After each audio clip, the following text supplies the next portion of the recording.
السلام علیکم۔ وفاقی حکومت نے یوم اقبال پر عام تعطیل کا اعلان کر دیا۔ تعلیمی ادارے اور سرکاری دفاتر بند رہیں گے۔ حکومت نے بڑی خوشخبری سنا دی۔ کیا آپ حالات حاضرہ سے آگاہی حاصل کرنا چاہتے ہیں؟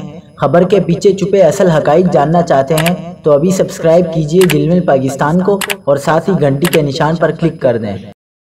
آپ کو بتاتے چلیں کہ وفاقی حکومت کی جانب سے علامہ اقبال کے یوم ولادت پر عام تعطیل کا نوٹیفیکیشن جاری کر دیا گیا۔ کابینہ ڈویژن کی جانب سے جاری نوٹیفیکیشن کے مطابق 9 نومبر بروز جمعرات کو ملک بھر میں تعلیمی ادارے، سرکاری اور نجی دفاتر بند رہیں گے۔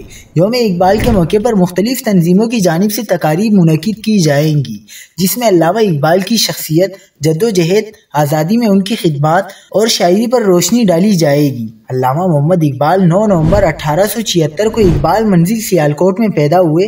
وہ فارسی اور اردو کے مایہ ناز شاعروں میں سے ایک تھے۔